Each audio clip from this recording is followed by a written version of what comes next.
మాతృదేవోభవ, శ్రీమాతృదేవోభవ. నీవైపె చూచుచుండెద నీవనియు చూచుకొమ్ము నిర్వాణ సఖీ. నీవైపె చూచుచుండెద నీవనియు చూచుకొమ్ము నిర్వాణ సఖీ. ఏ వైపునెంత చూచిన ఈ విశ్వము నిన్ను మించి ఏమీ ఎదగున్. జగన్మాత నీ వైపె చూచుచుండెద నీవనియు చూచుకొమ్ము నిర్వాణ సఖీ. ఏ వైపు ఎంత చూచిన ఏ వైపునెంత చూచిన ఈ విశ్వము నిన్ను మించి ఏమీ ఎదగున్.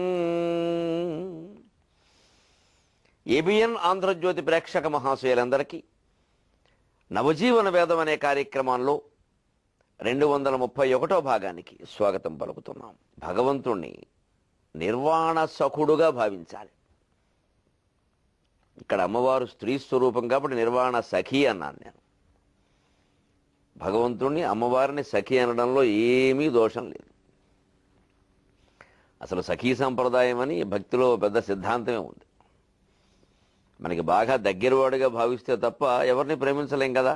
స్త్రీలనైనా పురుషులనైనా ఎవరినైనా ఏ వస్తువునైనా ఏ విషయాన్నైనా అది మనం ఒకటే అనుకుంటేనే అలా ప్రేమించగలం. అంతలా మనం బంధువుల్ని కూడా అంత ప్రేమించమంటే స్నేహితుల్ని ప్రేమిస్తాం. అందుకే భగవంతుడిని స్నేహితుడిగా భావించమన్నారు. అంచేత నిర్వాణ సఖి, నిర్వాణ మార్గంలో ఎవరండి చిలికెత్తే? ఎవరు స్నేహితురాలు?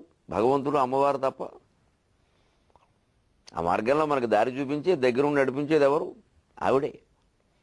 అది ఎప్పుడు సాధ్యమంటే నీ వైపు చూచుచుండేదా నీవన్నీ చూచుకోము నిర్వాణ సఖి.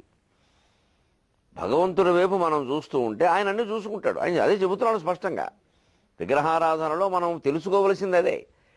ఈ ఒక్క సూత్రం పాటించగలిగితే విగ్రహారాధనని మించింది లేదండి అసలు. మన ధర్మంలో ఉన్న గొప్ప అదృష్టం అది. మనం నేరుగా భగవంతుడికి ఏదో చేసుకోగలుగుతున్నాం మన చేతులతో. ఎంత గొప్ప విషయం! ఎవరికుందా అవకాశం? ఏదో ఎక్కడో ఉన్నాడు ఏదో అనుకుని ఏదో అనుకోవడమే తప్పితే మనకి ఎదురు కనపడుతున్నాడు. అందుకే మన ధర్మంలో ఎదురుగా కనపడుతున్న వాళ్ళందరినీ దైవస్వరూపంగా భావించండి. కేవలం విగ్రహాలని మాత్రమే కాదు. ఆ విగ్రహాల కోసం మనుషులు చచ్చిపోయే పరిస్థితి రాకూడదు. ఆ విగ్రహం కోసమే మనుషులను చంపవలసి వస్తే మనిషిని బతికించడమే ప్రధానం విగ్రహాన్ని కాపాడుకోవడం కంటే. మత కలహాల్లో మనుషులను చంపితే భగవంతుడు క్షమించడు. అంచేత విగ్రహారాధన మళ్ళీ ఆ పిచ్చి స్థాయికి వెళ్ళిపోకూడదు. ధర్మరక్షణ వేరు, ఈ పిచ్చి వేరు. అందుకని భగవంతుడికి చూస్తూ ఉండాలి మనం. ఇంట్లో పూజా మందిరంలో ఉన్నప్పుడు ఒక క్యాలెండర్, ఫోటో ఏదైనా పర్వాలేదు, విగ్రహం ఊరికే అలంకారాలతో నింపేయద్దు. ఏమీ లేకుండా చూడండి. పెద్ద పెద్ద దేవుడు బొమ్మలు అవన్నీ మనం గోడలకు పెడతాం, పెయింటింగ్స్ రకరకాలుగా. ఏవి చూడం. ఎవరన్నా వస్తే చూడడమే. నేనైతే ముఖ్యంగా ఆషాఢ మాసంలో అస్తమానం అమెరికా పెడుతూ ఉంటాక మాకు ఆషాఢ మాసంలో అత్తారింటికి రానివ్వరు. అందుకని అమెరికా పెడతాను నేను. లేకపోతే ఇతర దేశాలు ఏమైనా ఆ ఇళ్లలో చాలా పెద్ద పెద్దవి దేవుడి చిత్రాలు అవన్నీ ఉంటాయి. నేను అక్కడ నిలబడి చూస్తూ ఉంటాను. ఇంకా ఖాళీ కూడా దొరుకుతుంది కదా అక్కడ, మనకి ఇక్కడ దొరకదు. అందుకని కాస్త ఖాళీ చూస్తాను, పైనుంచి కింద వరకు సంపూర్ణంగా చూస్తాను. ఎందుకంటే చాలా వైవిధ్యంగా ఉంటాయి చిత్రాలు కూడా. అసలు వాళ్ళ ఆలోచనలే అలా ఉంటాయి. ఏదో మోసపోసినట్టుగా ఉండవు. కృష్ణుడు, అమ్మవారు, శివుడు అందరూ రకరకాల భంగిమల్లో ఉంటారు. అలా చూడడం అలవాటు పడితే ఈ ప్రపంచంలో ఇంకే సౌందర్యము అంతకంటే గొప్పగా అనిపించదు, అంతకంటే వైవిధ్యము కనిపించదు. ఎందుకంటే భగవంతుడు చాలా స్పష్టంగా చెప్పాడు, అనేక రకాల జ్ఞానుల ద్వారా చెప్పించాడు కూడా. ఎవరి దృష్టి నాయందుండునో వారి ఎందే నా కటాక్షం ఉండను. మీ దృష్టి నా మీద పెట్టండి, నేను మీ సంగతి చూసుకుంటాను. మీ భారాలు నా మీద పడండి, నేను మోస్తాను. ఇది భగవంతుడు అనేక రూపాల్లో చెప్పాడు మనకి. అది మనం పాటిస్తే చాలు. అదే సరిగ్గా శ్రీకృష్ణుడు 16వ అధ్యాయంలో అదే అభయం ఇస్తున్నాడు అర్జునుడికి. అర్జున, ఇది దైవీ సంపద, ఇది ఆసురీ సంపద అని అంటున్నాం కదా.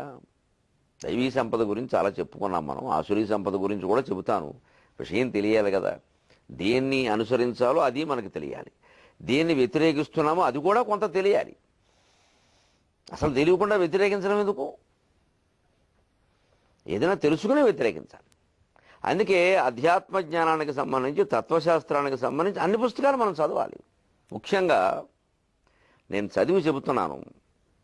సాగరఘోష కావ్యం రాయడానికి ముందు, ఒక తాత్విక కావ్యంగా రాయడానికి ముందు నేను నండూరు రామ్మోహన్ రావు గారు విశ్వదర్శనం సంపూర్ణంగా చదివాను.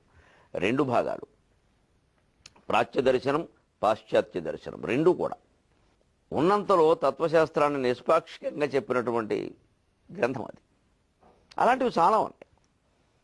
ఇదేదో ఎవరో రాశారు, ఆయన ఏదో కమ్యూనిస్టుట, ఈయన ఏదో కనకదుర్గ భక్తుట, మనకి ఇష్టమైన చదువు అనుకోకూడదు.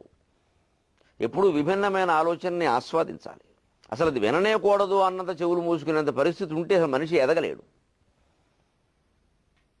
4 పుస్తకాలు చదువు బుర్రపాడైపోతుంది అనుకోవద్దు. ఎప్పుడు బుర్రపాడైపోతుందంటే ఆంజనేయ స్వామి మహిమ అని ఒకరు పుస్తకం రాశారు, అయ్యప్ప మహిమ అని ఇంకో పుస్తకం రాశారు. ఈ 2 చదివితే బుర్రపాడవుతుంది. ఎందుకంటే దేవుళ్ళకి విడివిడిగా మహిమలు ఉండవు, ఒకే దేవుడు ఒకే మహిమ. అది అయ్యప్ప రూపంలో ఒకలా వ్యక్తం అవుతుంది, ఆంజనేయ స్వామి రూపంలో ఇంకోలా వ్యక్తం అవుతుంది. తప్పితే ఆంజనేయ స్వామి వేరు, అయ్యప్ప వేరు కాదు. ఇటువంటి పుస్తకాలు మనం అజ్ఞానంలో పడేస్తాయి. భగవద్గీత ప్రతి అధ్యాయానికి ఓ మహిమ, ఇది అంతకంటే అజ్ఞానంలో పడేస్తుంది. అసలు విష్ణు సహస్రం ప్రతి నామానికి అర్థం తెలుసుకోకుండా ముందు ఆ పీఠిక ఉంటుందండి. అది పురాణాల్లోది, భారతంలోది కాదు. దాన్ని అక్కడ తీసుకొచ్చి పెట్టారు. భారతంలో నేరుగా విష్ణు సహస్రం చెప్పాడు భీష్ముడు, అంతేగాని చదివితే ఎంత ఫలం, దీనికి ముందు ఇది వెనకిది అని చెప్పలా. అదంతా తర్వాత వ్యాఖ్యాతులు చేర్చుకుంటూ వెళ్ళారు, వారి అభిప్రాయం అది. యావత్ తైలం తావత్ వ్యాఖ్యానం, దానికి ఏముంది. అవన్నీ మనం ముఖ్యం చేసేస్తాం. ధ్యాన శ్లోకం ముఖ్యం అండి, దాని ముఖ్యం అండి, దీని నైవేద్యం ముఖ్యం అండి, ఈ చెయ్యేలా పెట్టాలా, ఈ చెయ్యేలా పెట్టాలి. చివరికి విష్ణు సహస్రం పోయింది, విశ్వం విష్ణు అనేది పోయింది. ఇక్కడే జాగ్రత్త పడాలి మనం.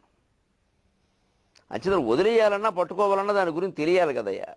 ఒక్క మాట చెబుతున్నా విను. దైవీ సంపద గురించిన మాటలు ముగిస్తూ ఆసురీ సంపదలోకి ప్రవేశిస్తూ, అవి వినడానికే కాస్త ఇబ్బందిగా ఉంటాయి, భయపడతా కూడా నీకు నేను అభయం ఇస్తున్నా. దైవీ సంపద్ విమోక్షాయ నిబంధాయ అసురీమత మా శుచ సంపదం దైవీం అభిజాతోసి పాండవ. దైవీ సంపద్ విమోక్షాయ పాండవ, ఓ అర్జున, దైవీ సంపత్ విమోక్షాయ. దైవీ గుణాలు ఇంతవరకు మనం చెప్పుకున్నవన్నీ, అహింస, సత్యం, అక్రోధం, త్యాగశాంతి, అభయశునం, ఇవన్నీ విమోక్షాయ, నీకు జీవితంలో మోక్షాన్ని కలిగిస్తాయి. మోక్షం అంటే ఏదో విచిత్రమైన అర్థాలు అనుకోకండి, ఏమీ లేదు. దుఃఖం నుంచి విడుదల, ఆందోళనారహితమైన జీవితమే మోక్షం. జీవితం నుంచి విడిపోవడం కాదు మోక్షం అంటే. జీవన్ముక్తిని ఎందుకు ఉంటుంది? లేతే జీవితం నుంచి విడిపోవడం, జీవితాన్ని కోల్పోవడం, జీవితాన్ని అశ్రద్ధ చేయడమే ముక్తి. అయితే జీవన్ముక్తి అనే మాట ఉండదు అసలు. జీవన్ముక్తి అంటే అర్థం ఏమిటండి? జీవించి ఉండగానే ముక్తి. ఈ మధ్యలో పెద్ద స్వామీజీ గారి ఆశ్రమంలో తుపాకులు దొరికాయి హర్యానాలో. దాని మీద ఒక పెద్ద వ్యంగ్య చిత్రం వచ్చింది పత్రికల్లో, మహానుభావుడు అనుకున్నాను నేను, వేసిన వాడు నేను. ఈ స్వామీజీ దగ్గర తుపాకు ఉంది. స్వామీజీ మీరు సన్యాసి కదా, ఈ తుపాకు ఎందుకంటే అంటే భక్తులకు దీంతో జీవన్ముక్తి ప్రసాదిస్తామన్నట్ట, అంటే ఉండగానే లేపేస్తామని. జీవన్ముక్తి అంటే అదే అండి, నువ్వు జీవించి ఉండాలి, జీవించి ఉండగానే ఆనందంగా ఉండాలి. ముక్తి అంటే చనిపోయాక వచ్చేది కాదు, చనిపోవడానికి దానికి సంబంధం లేదు. అసలు నేను చనిపోను అని తెలుసుకోవడమే ముక్తి. ఇచ్చే దైవీ సంపద్ విమోక్షాయ. మనం ఇదే జీవితంలో, ఇదే భార్యతో, ఇదే భర్తతో, ఇదే పిల్లలతో, ఇదే ఐశ్వర్యంతో, లేదా ఇదే పేదరికంతో, ఇదే వస్త్రాలతో, ఇదే ఉద్యోగంతో, ఇవే ఉన్న విషయాలతో, ఇదే ఇంటితో, ఇదే పంటితో ఆనందంగా ఉండడం ఎలాగా? చివరికి పేదరికంలో కూడా ఆనందంగా ఉండడం ఎలాగా? అప్పుల్లో ఉన్నా సరే ఆనందంగా ఉండడం ఎలాగా? కనీసం ఇక ముందు అప్పు చేయకుండా ఉండడం ఎలాగా? అప్పుల్లో ఉన్న ఆనందంగా ఉండొచ్చు, దానికి ఏముంది? ఊరంతా అప్పులు చేసేవాడిని నిద్ర ఎలా పడుతుందిరా అన్నట్ట. ఇచ్చిన వాడికి పట్టదు కానీ నాకేమన్నట్ట. ఉండగలిగితే ఉండొచ్చు. అంటే దైవీ సంపద ఎప్పుడు నిన్ను జీవితంలో ఆందోళన నుంచి విముక్తుని చేస్తుంది. ఆందోళన లేనప్పుడు జీవితం ఎంత హాయిగా ఉంటుందండి. సంసారం సాగరం అంటారు. సాగరం అంటే పేక వరకు వస్తే ఇబ్బంది. కానీ అదే సముద్రంలో మనం సరదాకి ఈ సముద్ర తీరాలకి విహారాలకు వెళ్ళినప్పుడు పిల్లల సైతం పెద్దాళ్ళ సైతం కొంత దూరం పెడతారు, తప తప తప తప కొట్టుకుంటారు, అక్కడ ఫోటోలు తీస్తారు, మళ్ళీ సెల్ఫీ ఓటి ఇందులోను అదొకటి. ఇప్పుడు ఇక్కడ ఈ మధ్యన అదొకటి వచ్చింది కొత్తగానే, సెల్ఫీ ఇలా పెట్టడం, దాన్ని ఏదో మళ్ళీ ఇటుపక్కకేమో, ఇదివరకు అటుపక్క ఉండేది, ఆ ఫోటోలో ఆయన ఉండేవాడు కాదు, ఇప్పుడు ఆయన కూడా ఉండొచ్చు హాయిగా. ఇదివరకు తీసుకోవచ్చు, కొంచెం ఇంకా సౌకర్యం. ఇంక అందులో మళ్ళీ జూమ్ జామ్ చాలా వస్తాయి ఇంకా. కానీ గమనించండి, ఈ సెల్ఫీలతో పెరుగుతున్నది ఏమిటి అంటే, సెల్ఫిష్నెస్ బాగా పెరగడానికి సెల్ఫీలు కారణమవుతాయి. కొత్త దాన్ని వ్యతిరేకిస్తున్నాం అనుకోవద్దు. ఏం జరుగుతుందో గమనించండి. మనం తీసే ఫోటోలో మనం లేకపోతే అవతల వాళ్ళ కోసం తీస్తాం. అందులో మన ప్రమేయం ఏం లేదు. బాగుంటే చూస్తాం, లేకపోతే ఇచ్చేస్తాం. అదే ముక్తి. మనం ఎప్పుడైతే ఉన్నామో ఆ ఫోటోలో మనకేసే చూస్తాం. మనం ఎంతసేపు మీరు ఏ ఫోటో అయినా చూడండి. తాజ్మహల్ పక్కన మనం నిలబడిన ఫోటో దిగితే తాజ్మహల్ మనం చూడం, మన మొహం చూసుకుంటూ కూర్చుంటాం. అదో గాజుమహల్. నేను బాగున్నానా, నేను బాగున్నా, ఇంకో చీర కట్టుకోవాలి. ఏ చీర కట్టుకుంటే ఏమిటట? తాజ్మహల్కి ఏ చీర కట్టలేదు, అయినా ఆనందంగానే ఉంది. ఏ చీర కట్టుకోవడాన్ని బట్టి, ఏ ప్యాంట్ వేసుకోవడాన్ని బట్టి ఆనందంగా ఉండం కదా. ఏది వేసుకున్నా ఆనందంగా ఉండాలి. అది పొందాలంటే మనం ఉండకూడదు ఆ ఫోటోలో. ఇవాళ మనం ఉండకూడదు కాదు, మనమే మాత్రమే ఉండేటువంటి ఫోటోలు వస్తున్నాయి. ప్రతిదానికి సెల్ఫీ ఇలా పెట్టుకోవడం, తీసుకోవడం. అంటే అవతల వాళ్ళు సరిగ్గా తీస్తారో తీరో మనమే. ఇవి ఒక వరకు ఒక చిన్నతనం అండి. 16-17 టీనేజ్లో ఉన్న వాళ్ళకి ఆ సరదా ఉంటుంది. పెరగనీయకూడదు దాన్ని. పెరిగిన కొద్దీ ఏమవుతుంది మీరు గమనించండి. వీడు పొద్దున లేచింది మొదలు ఏదో ఫోటో తీసుకోవడమే పని వీడికి. నిలబడి ఒకటి, కూర్చుని ఒకటి, డ్రాయర్ వేసుకుని ఒకటి, బనీన్ వేసుకుని ఒకటి తీయడం, దాన్ని మళ్ళీ ఫేస్బుక్లో పెట్టడం, అప్డేట్ చేయడం. పావు గంట కాకుండా స్నేహితుడికో స్నేహితురాలుకో ఫోన్ చేసి చూడలేదా, లైక్ కొట్టమే. ఇదే పని. పొద్దున్న లేచిన మొదలు లైట్ కొట్టడం, లైక్ కొట్టడం, ఇదే పని. ఇంక వేరే పనులు ఏం లేవు. ఇంకా ఇది మొదలైంది గమనించండి. ఇదివరకు ఇంత భాగవతం లేదు. అంటే ముదిరిపోతుంది, సాంకేతికత పిచ్చిలోకి ముదిరిపోతాం. ఇది విమోక్షం కాదు, ఇది దెబ్బ. ఇగో ఈ బంధించేదాన్నే ఆసురీమత అన్నాడు. దైవీ సంపద్ విమోక్షాయ నిబంధాయ అసురీమత మా శుచ సంపదం దైవీం అభిజాతోషి భారత అభిజాతోషి పాండవ అభిజాతోషి భారత. నిబంధాయ ఆసురీమత. ఆసురీ సంపద ఉంది. ఇక ముందు చెప్పబోయే గుణాలు ఇవి. నిబంధాయ మనిషిని నిర్బంధిస్తే ఏమీ లేదండి. ఆసురు అంటే కంగారు పడక్కల్లా. స్వార్థం. స్వార్థం మనిషిని బంధితుడిని చేస్తుంది. నిస్వార్థం, విశాల భావం మనిషిని విముక్తుడిని చేస్తుంది. నాతో పాటు 10 మంది బాగుండాలంటే ఆనందంగా ఉంటాం. నేనే బాగుండాలంటే ప్రతి వాడితోనూ తగాదయ్యే, చివరికి మనతో మనకు కూడా తగాదా. ఎప్పుడు ఒంటరిగా కూడా ఆనందంగా ఉండలేం. పోనీ స్వార్థం స్వార్థం అనుకునేవాడు వాడు పడుకున్నప్పుడు సుఖంగా ఉండాలి కదండి. అక్కడ ఎవరూ లేరు కదండి పోటీకి. అప్పుడు కూడా వాడు తెల్లారు లేచి ఎవరిని కొట్టాలి, ఎవరిని తిట్టాలి, ఇదే ఆలోచిస్తూ ఉంటాడు. వీడు స్వార్థం కోసం. వాడిని ఎలా మించిపోవాలి, వీడిని ఎలా తొక్కేయాలి. అంటే స్వార్థం ఉన్నవాడికి నిద్రపట్టదు అని చెబుతూనే అర్జున అనగానే అర్జునుడు కంగారు పడతాడు. నేను ఎందులో ఉన్నాను, నేను ఎందులో ఉన్నప్పుడు మనకి జాతకాలు చూపించుకుంటుంటే చూడండి, పలానా రాశి వాళ్ళకి ఏదో ఈ వారం బాగుండదు, ఏదో ఈ ఏడాది బాగుండదని ఉగాది నాడు చెప్పారు. రాశి ఏమిటో, నా రాశి అదేనేమో కంగారు పడతామో పడదా? అలా అర్జునుడు కూడా పాపం నేను ఎందులో ఉన్నానో దేవుడు చెప్తే ఆయన చెప్పాలి కదా. ఈయనకి నమ్మకం పోతుంది. ఆయన చెప్తే బాగుంటుంది అన్నమాట. ఆయన చెప్పాలి కదా. ఆయన కమ్మాశుచ ఏడవకు. వెంటనే చూడండి భగవంతుడు ఎంత గొప్ప ఉపాధ్యాయుడు, ఎంత గొప్ప తల్లు, ఎంత గొప్ప తండ్రు. అంటే కృష్ణుడే తల్లి, కృష్ణుడే తండ్రి, కృష్ణుడే గురువు, కృష్ణుడే భర్త, కృష్ణుడే భార్య, కృష్ణుడే సమస్తం. మాశుచ ఏడవకు. సంపదం దైవీం అభిజాతోషి భారత. నువ్వు దైవీ సంపదలోనే పుట్టావు. అమ్మయ్య ఈ ఏడాదంతా నా జాతకం బాగుంటుందన్నమాట.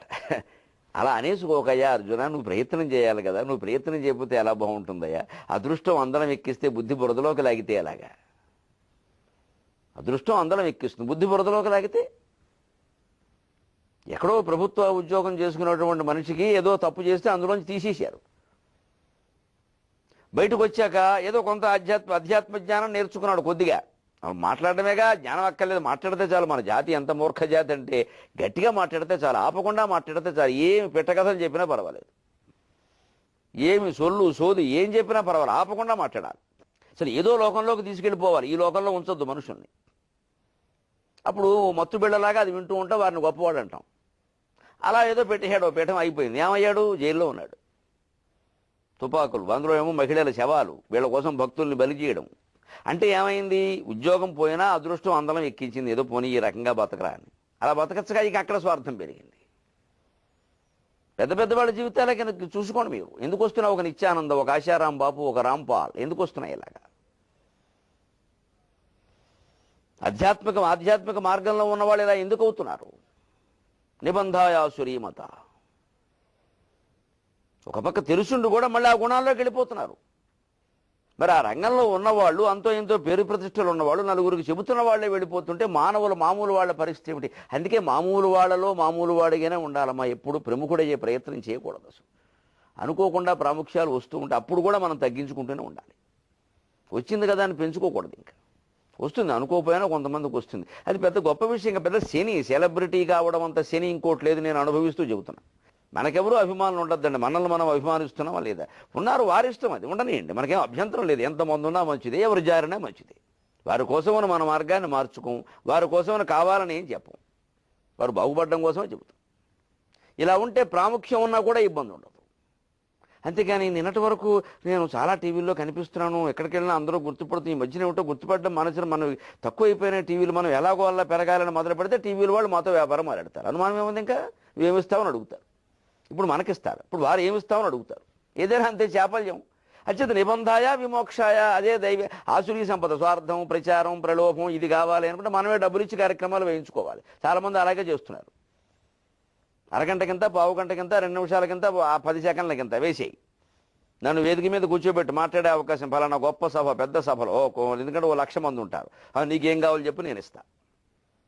డబ్బిచ్చి వేయించుకోవడం, డబ్బిచ్చి అవకాశాలు కొనుక్కోవడం. ఆధ్యాత్మిక మార్గంలో ఉన్నవాళ్ళు ఆశ్చర్యంగా లేదా? ఇదే ఆసురీ మత.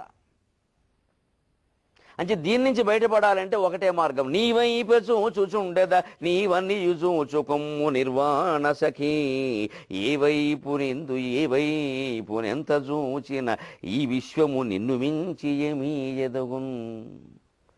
ఎటు చూసినా అమ్మా జగన్మాత, నిన్ను మించి ఎవరు ఏమీ ఇచ్చేది లేదు నాకు.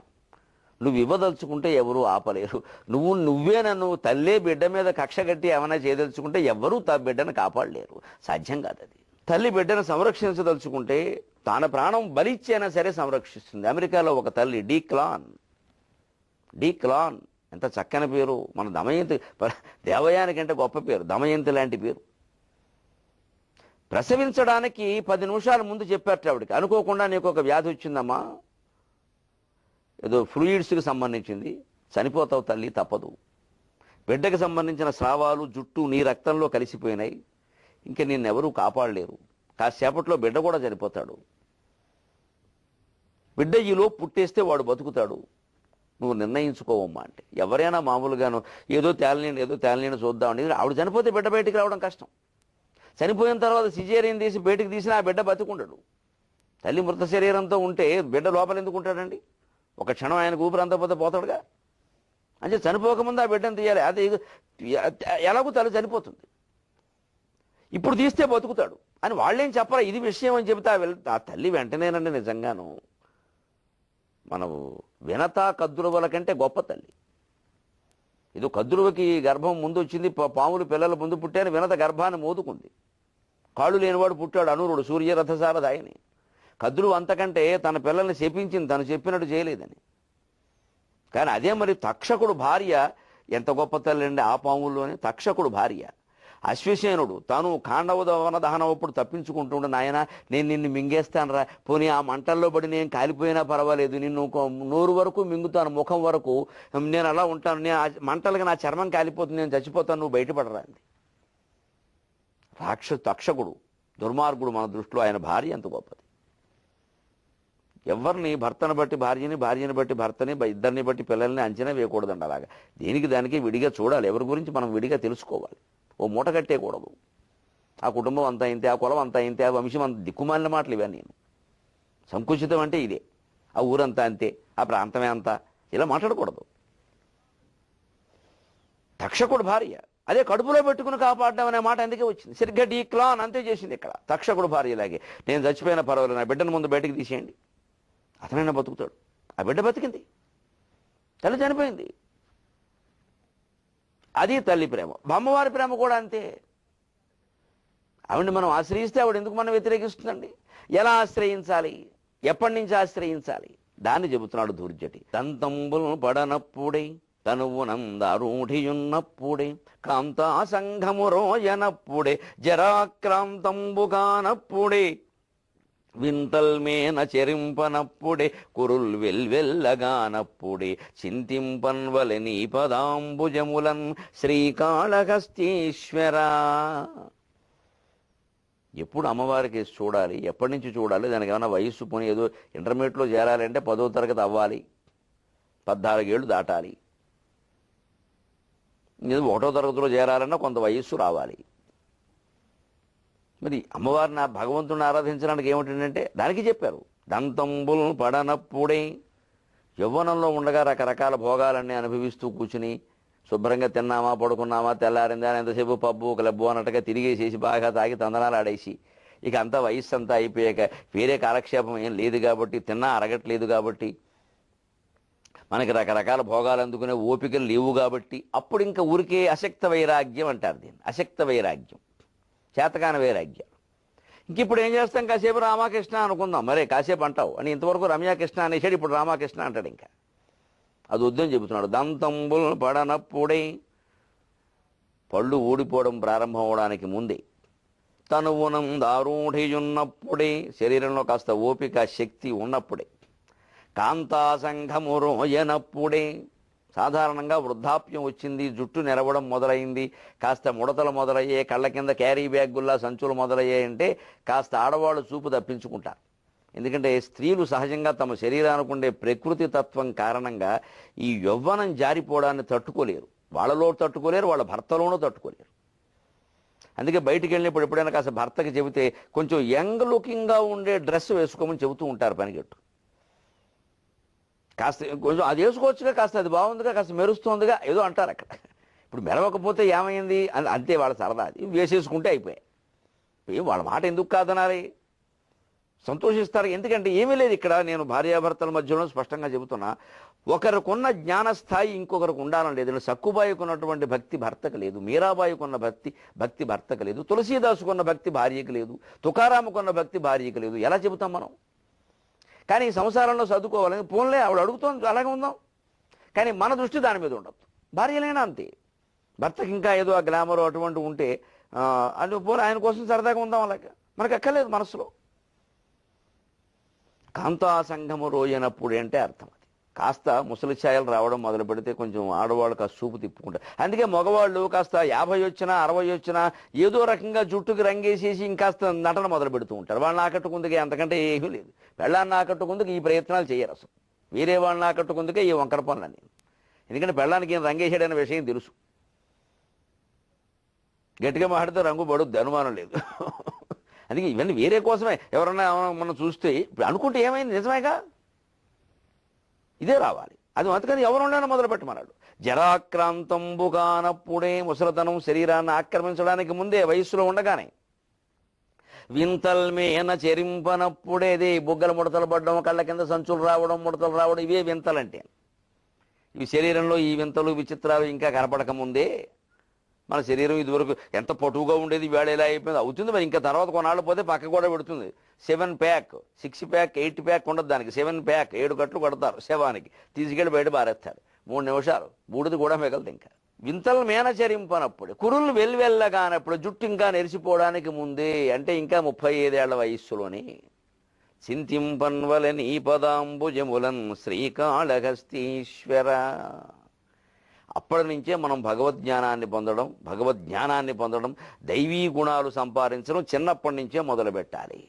అంచేది యవ్వనం కదా అని ఊరికే ఏదో కాలక్షేపం చేసుకుంటూ వెళ్ళిపోవద్దు. అందుకే శాస్త్రంలో చెబుతారు ఒక మాట, కావ్యశాస్త్ర వినోదేన కాలో గచ్చతి ధీమతాం వ్యసనేన చ మూర్ఖాణం నిద్రయా కలహేనవా. యవ్వనంలో ఉన్నప్పుడు సహజంగా మనకి రాగద్వేషాల మీద ఎక్కువ దృష్టి ఉంటుంది, అది సహజం. దాన్ని వదిలిపెట్టడం చాలా కష్టం. ఇటువంటి పద్యాలు ఎన్ని చెప్పినా సరే నేను అందుకే వాస్తవంగా చెబుతున్నా, ఎలా వదిలిపెట్టచ్చు, దానికి ఉపాయం ఏమిటి ఉంటుంది. సహజంగా రజోగుణం అంటారు, దాన్ని రజోగుణం ఎక్కువ ఉంటుంది. ఉండకపోతే ఇబ్బంది కూడా ఉంటుంది, ఆ వయసులో ఉంటుంది అది. దాన్ని ఏం చేయాలి? కాలో గచ్చతి ధీమతాం కావ్యశాస్త్ర వినోదేన.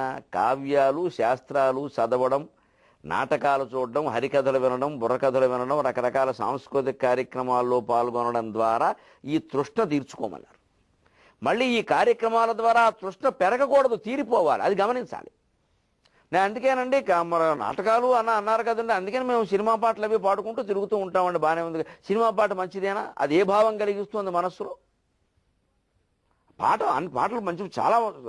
ఇప్పటికి కూడా ఏదో చెడిపోయింది అనుకునే సినిమా రంగంలో ఉండి మనం పొరపాటుని సినిమా రంగంలో ఉన్న ప్రతి వాడిని చెడిపోయిన వాడి కిందే మాట్లాడతాం. ఎంత తప్పు అండి అది, ఎంత తప్పు. మహానుభావులు ఇప్పటికున్నారు అందరూ. సినిమా పాటల రచయితల్లో కథలు మాటలు రాసేవాళ్ళు, త్రికాల సంధ్యావందనం చేసేవాళ్ళు ఇప్పటికున్నారు. మనం అనుకునే దుర్వ్యసనాల జోలికి పోని వాళ్ళు ఇప్పటికున్నారు ఇంకా నాకు ఏం అనుమానం లేదు చెప్పారు. ఒకరికి 2 పేర్లు చెబితే మిగిలిన వాళ్ళు మేము లేవా అనుకుంటారు, అందుకని నేను చెప్పట్లేదు. అందరూ నాకు మిత్రులే ఉన్నారు, ఇప్పటికీ ఉన్నారు. పూజ చేయకుండా బయటికి రారు, అసలు ఏ వ్యసనమూ లేదు. వాళ్ళ జాతకం బాగుందా అది వేరే విషయాలు, అవన్నీ వేరే విషయాలు, కానీ ఉన్నారండి. వాళ్ళు రాసే పాటలు కూడా చాలా బాగున్నాయి.